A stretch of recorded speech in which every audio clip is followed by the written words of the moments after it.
From allmediareviews.blogspot.com, continuing on the list, Prog and Extreme Metal albums, top 200.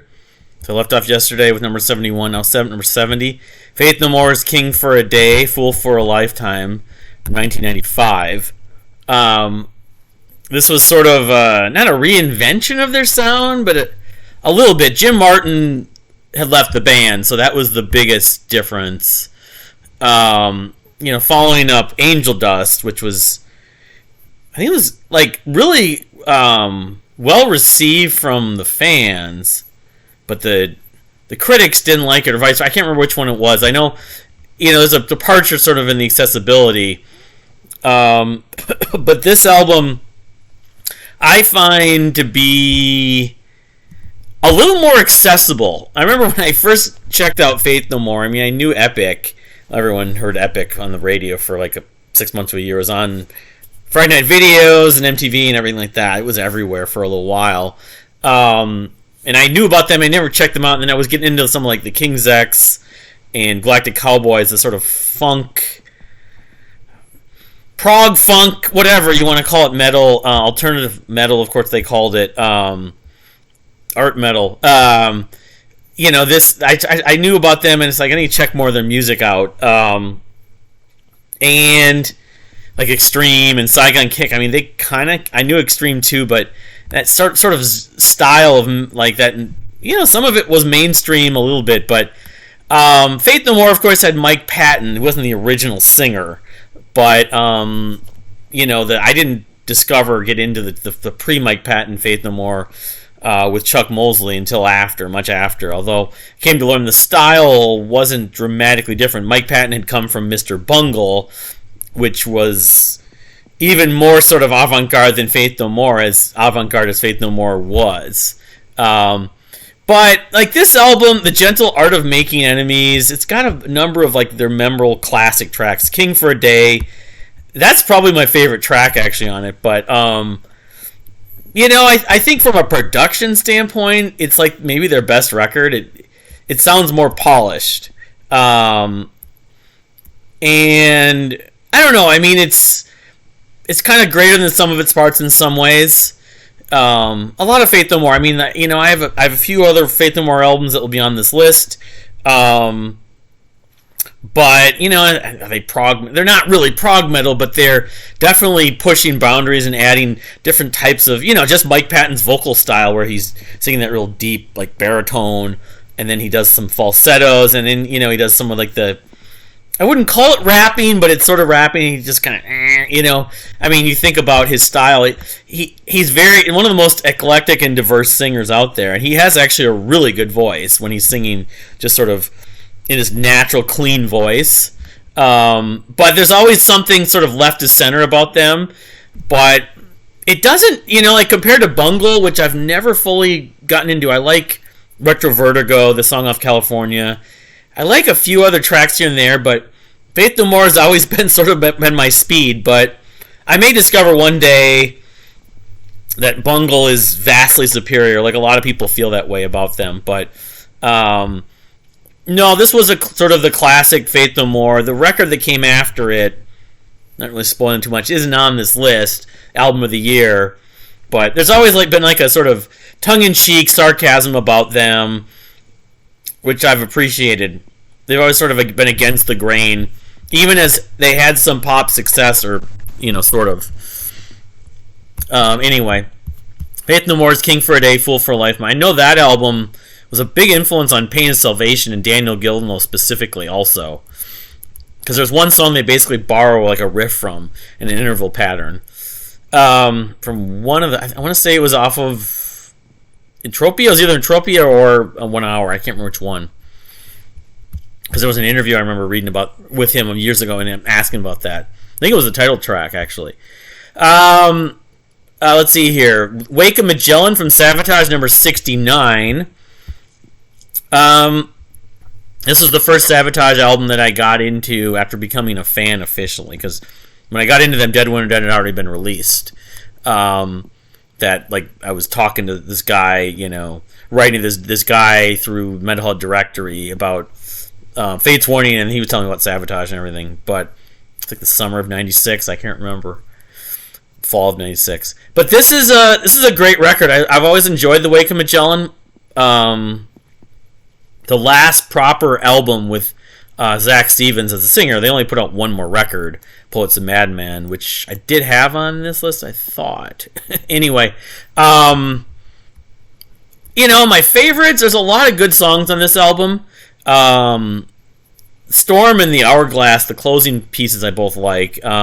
Morning Sun, that's got a nice sort of vocal melody to and hook to it. It's a concept album, rock opera per se, about I want to say Poseidon and that kind of thing. A ship on the ocean basically.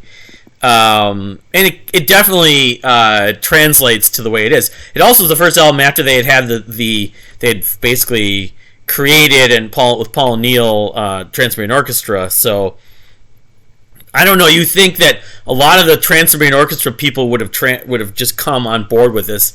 I don't know. I mean, from a commercial standpoint, if it did better than some of their previous records, Dead Winter Dead and Handful of Rain, but I remember when it came out, though, in Metal Edge, they were talking about it a lot in Metal Edge. They promoted it and stuff like that. But, I haven't listened to this album in a long time. I mean, I have, of course, like many of these records. I have it on vinyl, though. I remember it was a fun record when it came out. I was pretty into it. Although I wasn't, like, attached to it. It's not, like, an all-time favorite. But among the whole Savatage canon and catalog, it's definitely one of my... It's in the upper echelon. That's why it's this high on the list. So, number 69, The Wake of Magellan from Savatage. Number 68, another Superior album, the debut album from Superior, Behind from 1996. This has probably Superior's best song, I guess you could say, like the song Why. It's a great record. I love this record in a lot of ways. The whole adage of my story I've chronicled on the blog, I may have told it one or two times on camera here, is that on the Yitzhak Jam mailing list, I think it was, I was on, and I was looking for people to talk about some of these prog metal bands that I had discovered recently, like Without Warning and Magellan,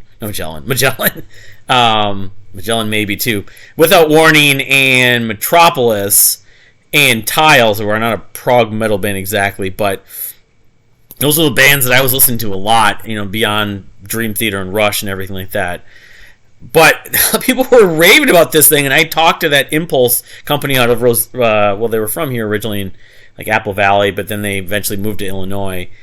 I think it was Lansing. It was Lansing where the first Prog Power was. Anyway, they talked about it. It's like, yeah, this is really good. This German band, it's really impressive debut album. And then I got it, and then I didn't like it that much. The way that Michael Tangerman, the singer, sounded, I didn't go for. And then I kind of dismissed it. I had it on CD for a few years and dismissed it, and this is just thrash with piano. And then eventually I came around on it. Like, people were raving about it it was on Mike Portnoy's forum around 99 or 2000. And it just sort of hit me over the head like, holy shit, I definitely have been sleeping on this, and now I know why people love this band. The Truth Ain't Kind is great. The whole record until the end. Tomorrow's Eve, Dial 911. There's one song, I think it's where See the Pictures Inside Your Head. It's kind of, it reminds me, there's another song that the singer sounds a little like Shatner. He goes like, I close my eyes. I've always wanted to play that for my friend John, and he'd think it's funny and annoyed by it at the same time.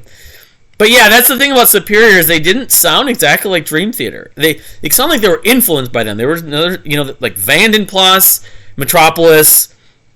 There were a whole bunch of German prog metal bands, and Superior probably sounded the least like Dream Theater, but they were still influenced by Dream Theater.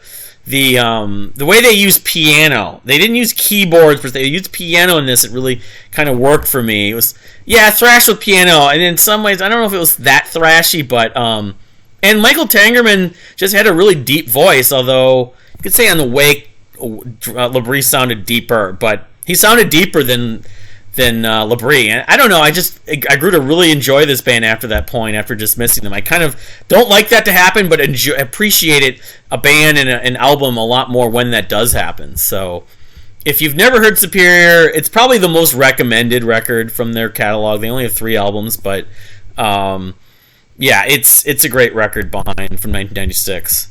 You can thank the Impulse Music Company and from Illinois for that too.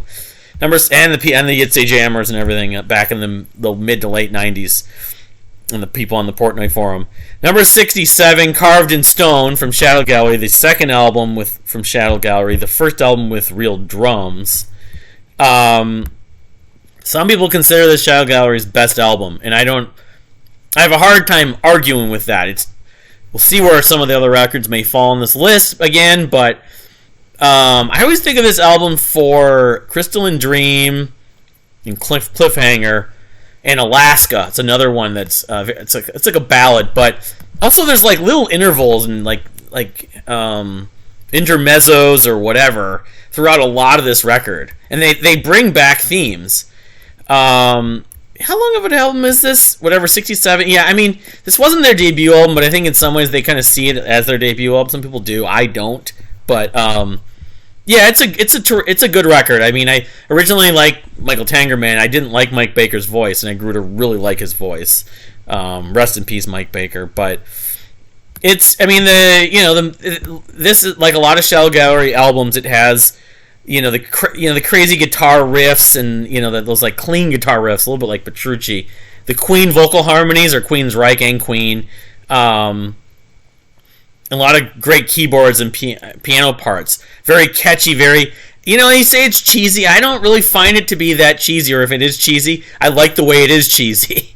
It's very fantasy-like. Shadow Gallery's music always sounds like it's some sort of Dungeons and Dragons fantasy world, in a way. But it's metal. That's weird. I mean, but it's not thrash metal, it's not death metal, it's not New Wave of British heavy metal.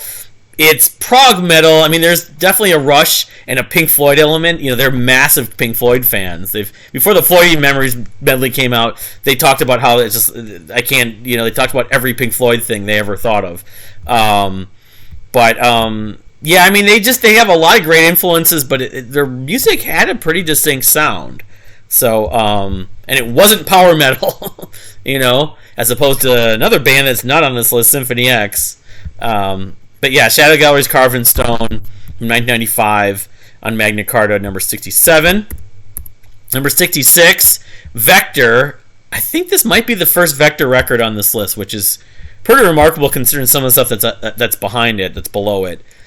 And Vektor, to me, those second, third, and fourth records are all pretty close.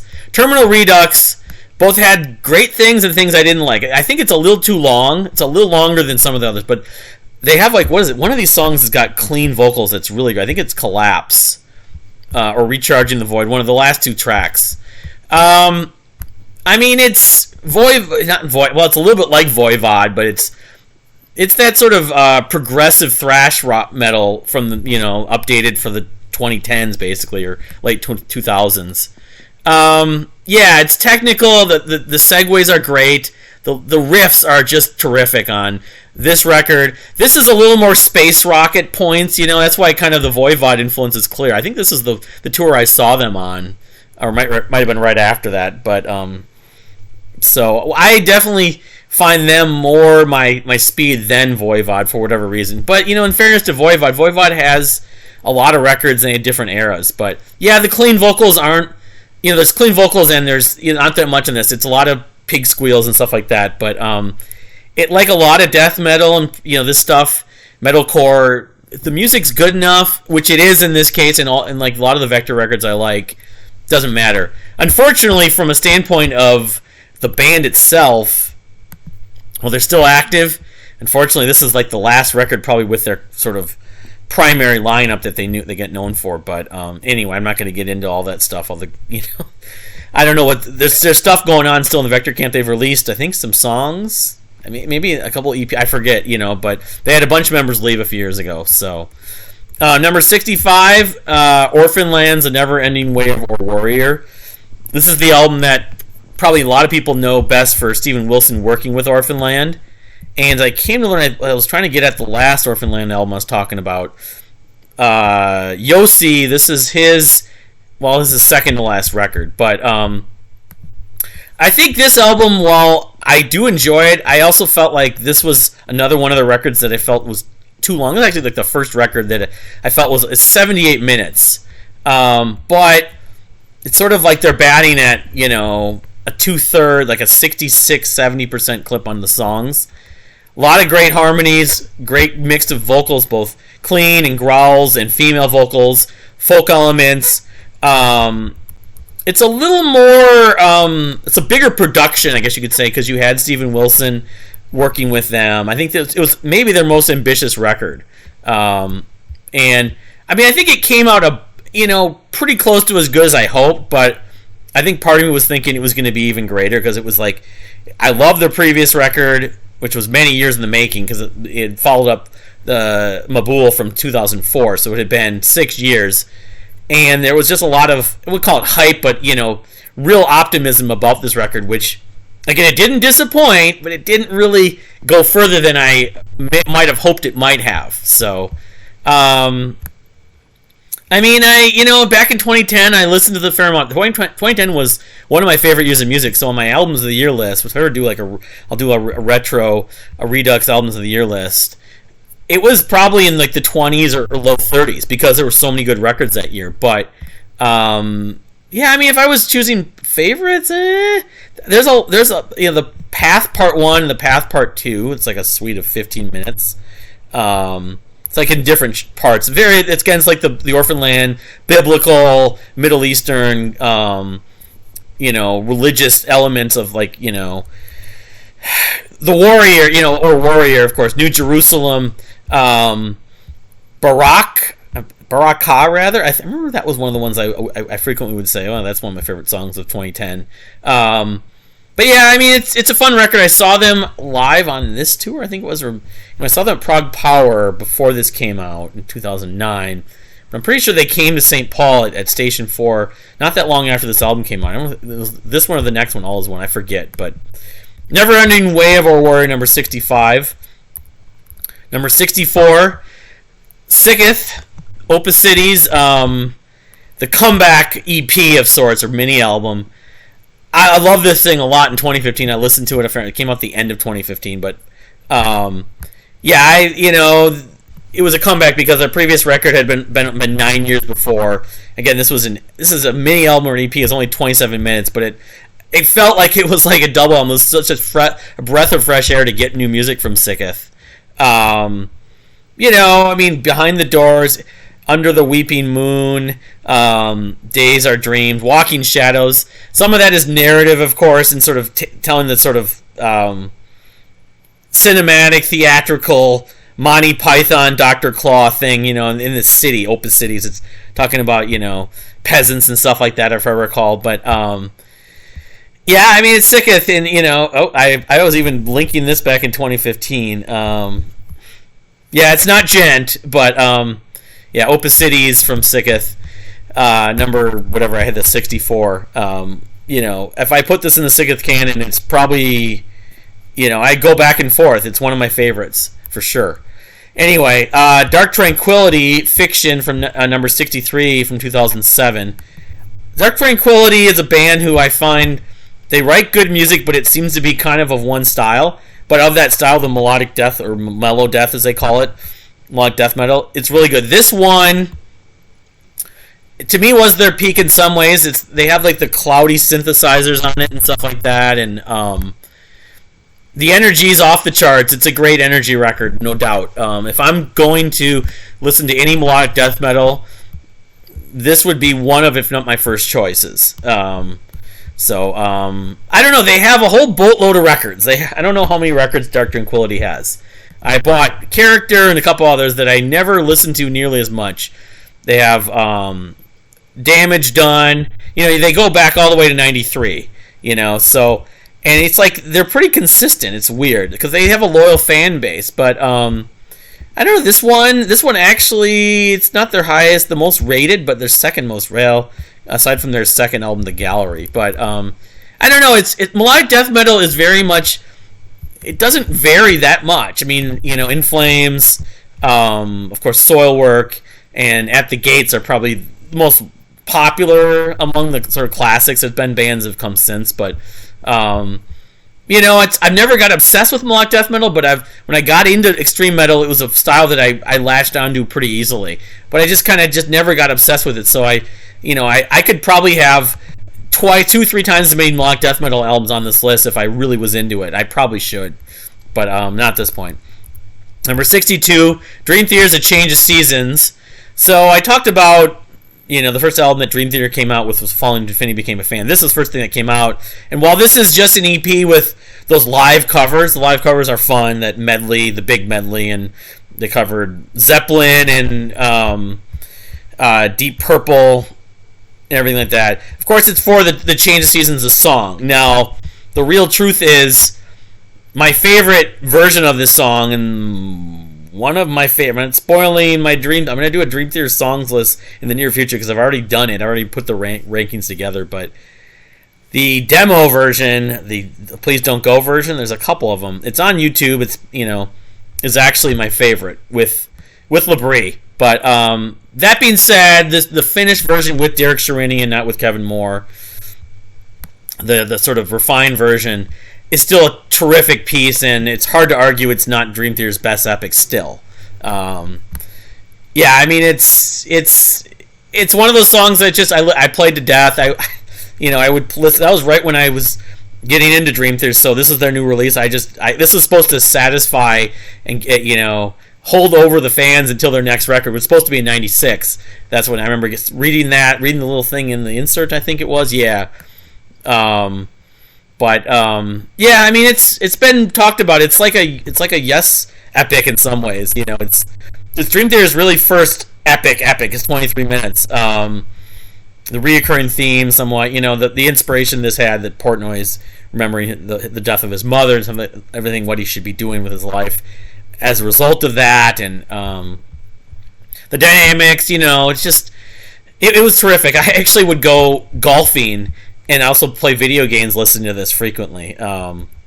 So anyway, number 62, A Change of Seasons from Dream Theater. Number 61, Fireworks, which I still don't have A Change of Seasons on vinyl. It got issued, and I never got around to getting a decent, reasonably affordable copy. I still need to, but Fireworks from Angra, the final Angra album with Andre Matos, which you'll be seeing some more Angra on this list after this record, just to let you know. But 1998, Wings of Reality, Lisbon, Metal Icarus, the title track, Gentle Change, Speed. I mean, I guess it's a little more power metal than the two previous Andre Matos releases with them, the full length.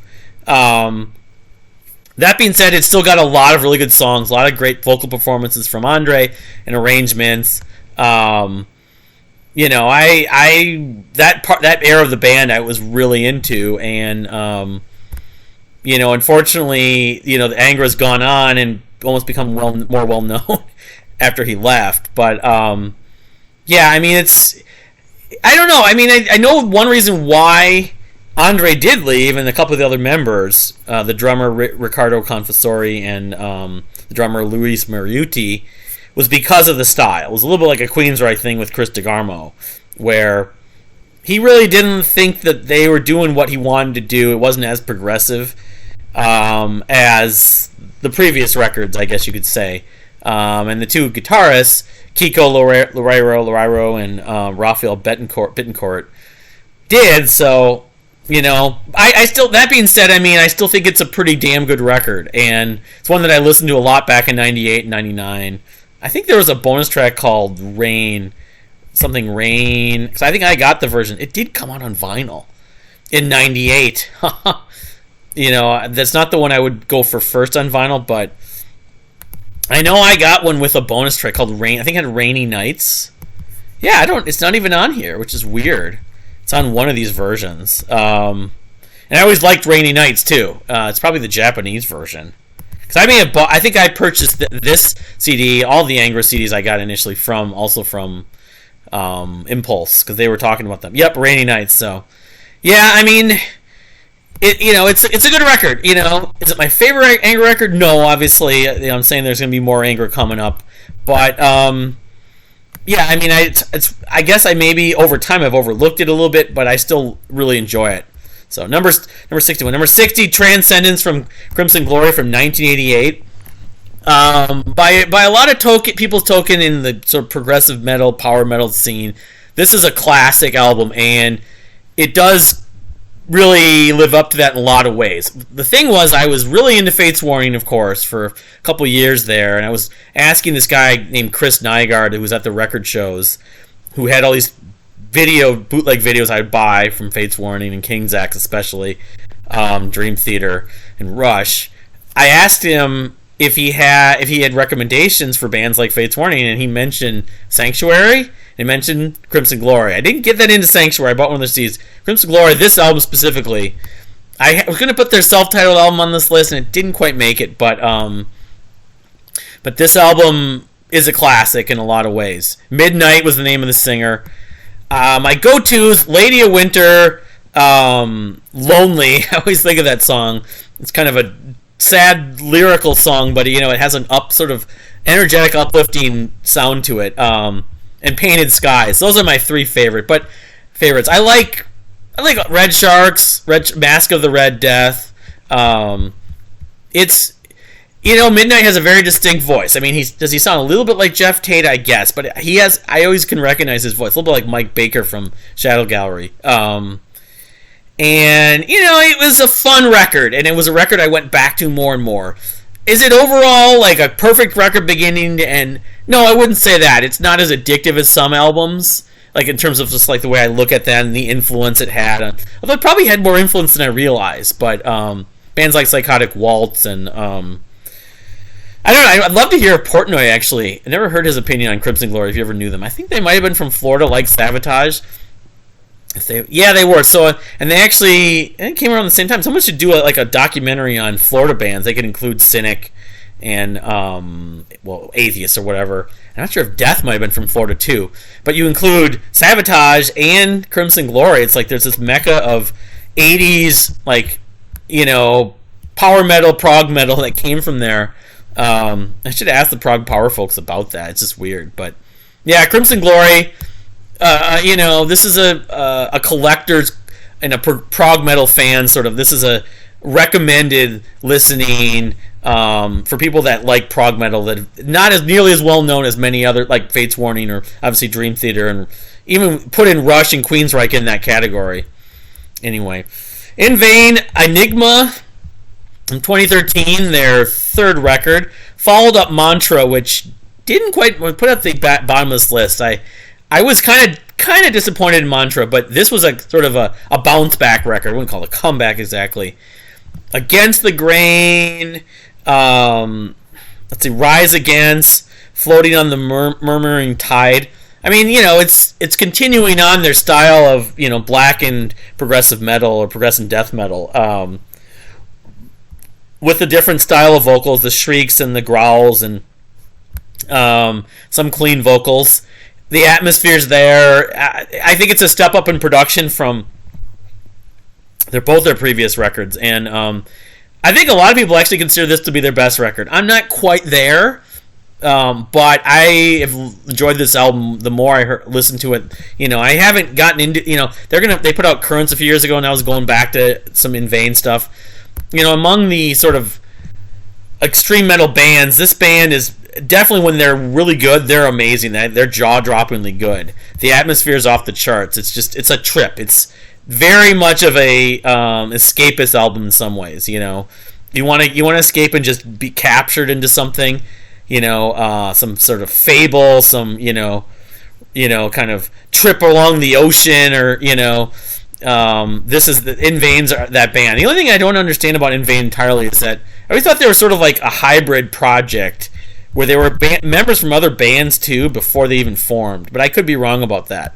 And I think one or two of the members actually has appeared on either Subterranean Masquerade albums, or it's one other band I'm not thinking of. They don't really show them on here, but anyway, Yeah, In Vain's a favorite of mine. I can thank some people on different message boards for introducing me to them initially back in 2007. So, Queensrÿche's Empire, number 58 from 1990, their commercial peak with their biggest song, probably always will be their biggest song, and a song that I still totally appreciate and get goosebumps and Silent Lucidity. I knew that song long before I even knew anything to do with progressive rock or anything, because I was listening to the radio and the hard rock radio when it was on there, and classic rock would play it too. But this album is filled with just tunes that are well known. Best I Can, The Thin Line, Jet City Woman, Della Brown, Another Rainy Night, the title track. Hand on Heart is that's one of my lesser, but I still don't mind it. It was a song they played live. Resistance, and Anybody Listening, of course. Anybody Listening is really progressive. The closing track. Another Rainy Night is an absolute staple pop song. I think more than Silent Lucidity, that song, has the biggest earworm. I did two different versions of the video. I remember that there were two. I think now my takeout food is growing cold, and I burned a candle, and the candle burned a hole in the floor. I'm waiting for the ring of the phone. It had that sort of late '80s sheen, sort of imagery of the guy not hearing from the girl, late night phone call kind of stuff in television, movies, and movies especially. A lot of Kevin Gilbert's sort of exploits in life in Southern LA. I think of that kind of situation as well. It's like, are we getting together? Some of those horror movies from that period of time. I think of Queensrÿche and that song Another Rainy Night and that period of time. But Empire is just, it's their most consistent record song to song. Silent Lucidity is a classic. It's like Stairway to Heaven. It's their Stairway to Heaven. I'll never get sick of that song, I don't think. It's a ballad. I guess I would probably, if I played it literally every day for like a month, maybe I would. But I've never tired of it, hearing it probably 300 or 400 times. So they played it when I worked at Sam Goody at the Mall of America in '93. We had the video for those videos, and that was on there frequently. Anyway, because that was literally just a couple years after it had come out. Number 57, Perfect Symmetry from Fates Warning. I've talked about this on obviously the Fates Warning series. Some people consider this their greatest sort of technical album, especially the drumming from Mark Zonder. This is the first album with Mark Zonder. My favorites being Nothing Left to Say, which is a fan favorite. The climax is fantastic on that song. Through Different Eyes, the single is just as great of a sort of a pop rock single they ever did. Chasing Time is epic. It's dreamy. Static Acts, even though it's only 3:38, you could say, but Static Acts. World Apart, At Fate's Hand, Part of the Machine. Is it my go-to Fates Warning album typically? No, but I did listen to it a lot. But it was sort of like I appreciate the sort of the differences between this and what they had done before and what they would do later in terms of they were being more proggy, they were being more jazzy, and I appreciate that. There are other albums obviously ahead of it, but there are other albums behind it, so it mirrors almost my ranking of the Fates Warning catalog, having it at number 57 rather. Anyway, number 57, Fates Warning's Perfect Symmetry, the second album with Ray Alder on vocals too. Number 56, Angel Dust from Faith No More. I talked about this a little bit in talking about King for a Day, Fool for a Lifetime, the album that followed it. This is sort of their most, again, critically, I think this has been an album that's been talked about in a massive influence over many bands, For the Imperium and Pain of Salvation. Anyone, people think of this as sort of the trademark Faith No More record. I think this is the most sort of out there Faith No More record, at least with Mike Patton. But the experiments work enough for me that I appreciate that. It's ambitious. It's not as catchy, and the production isn't maybe quite as good as it was, but at least you have Jim Martin still involved with the band here. It has Be Aggressive, of course. I was thinking Be Aggressive. You talk about the word aggressive, I always think of that song anytime that word is used. A Small Victory, Jizz Lobber, Midlife Crisis.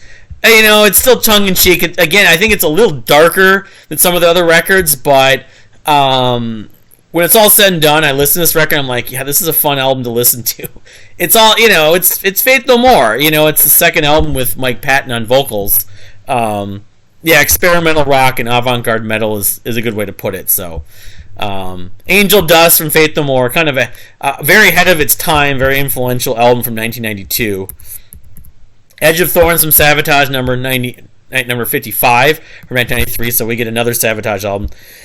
The first album with Zach Stevens, the final album, sadly, of course, with Chris Oliva, the guitarist. The title track, I mean, that's an earworm. That's, to me, actually, that is kind of like the trademark Savatage song in a lot of ways, The Edge of Thorns. Not Carol of the Bells, Sarajevo, whatever it was, off of Dead Winter Dead. I mean, he carved his stone. I mean, I remember when I got this, I liked it, but I didn't like it as much as some of the other records. But then more people were playing it, like on the internet radio and stuff like that, and I came to appreciate it more and more over time. Yeah, I mean, I guess All That I Bleed is on that remind, and Sleep. Those two were live songs they played live frequently. Zach's voice I like. John Oliva's voice I can appreciate, but I never got as attached to. I thought Zach was a much better clean singer.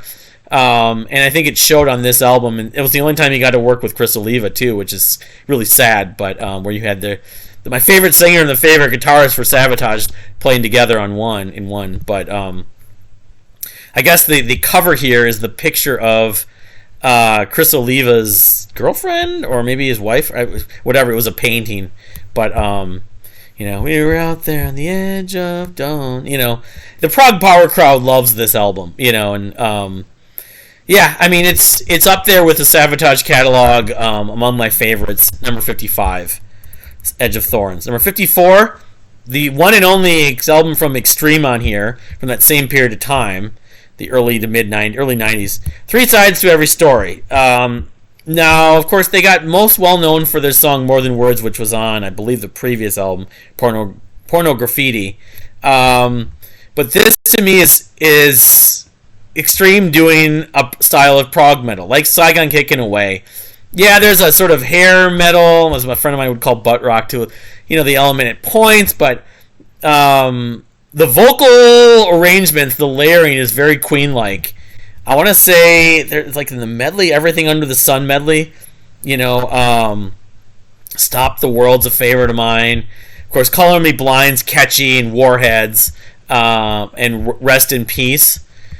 This is Gary Sharon and Nuno Betancourt really kind of being their most ambitious. It's not tagged as progressive metal, but it should be. It's like them doing Queen, and then they did the Freddie Mercury tribute, and they played some of their own songs at that.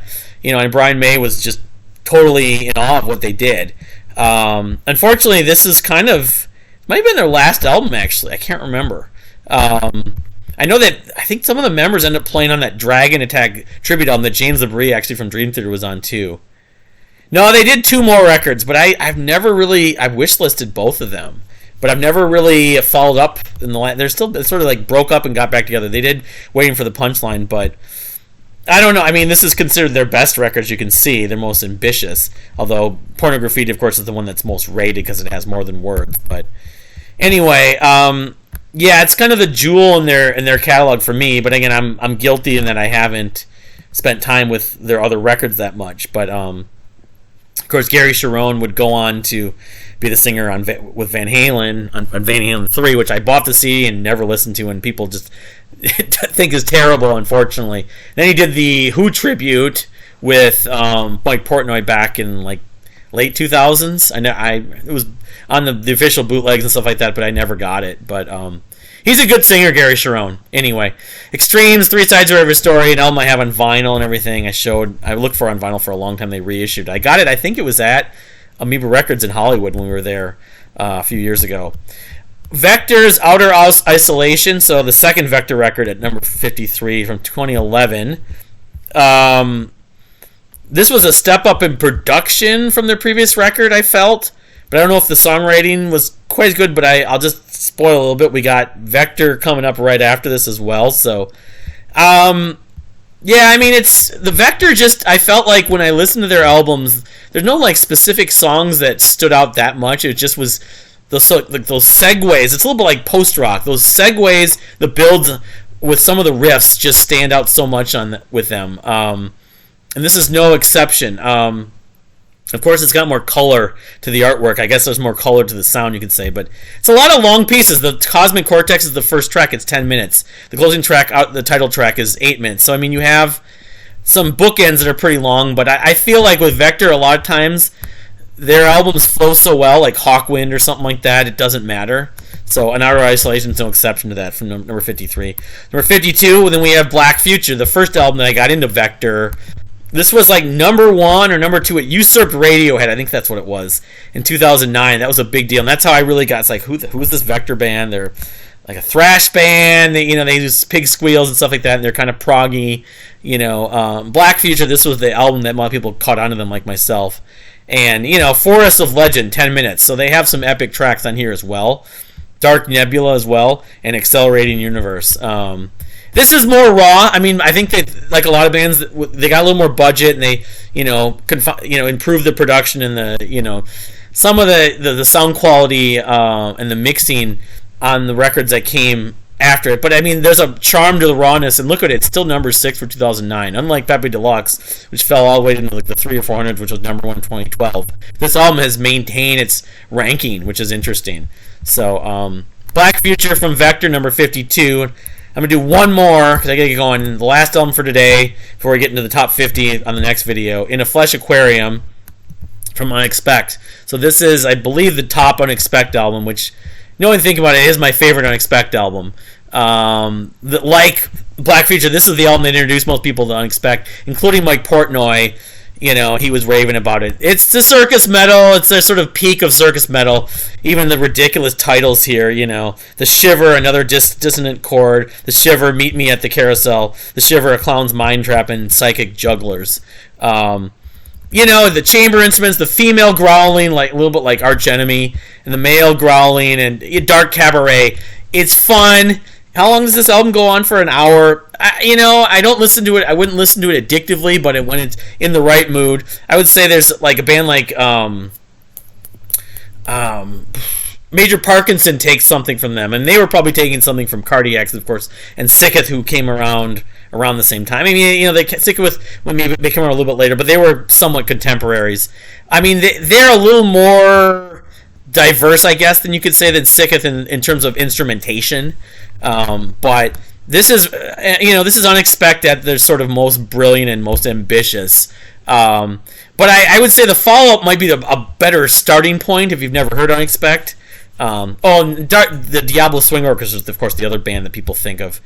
Yeah, I mean, circus metal. You should just call this style circus prog metal or something like that. Circus prog extreme metal. A lot of odd times, like a band like Kiss actually would be another one that you could say has similarities, shares like the sort of incongruous styles, schizophrenic styles that somehow work. But yeah, it came out in 2006, and it is Unexpect's masterpiece of sorts, In a Flesh Aquarium. So I'm going to stop for today. Please subscribe if you haven't subscribed. Thank you for watching, and we'll see you next time.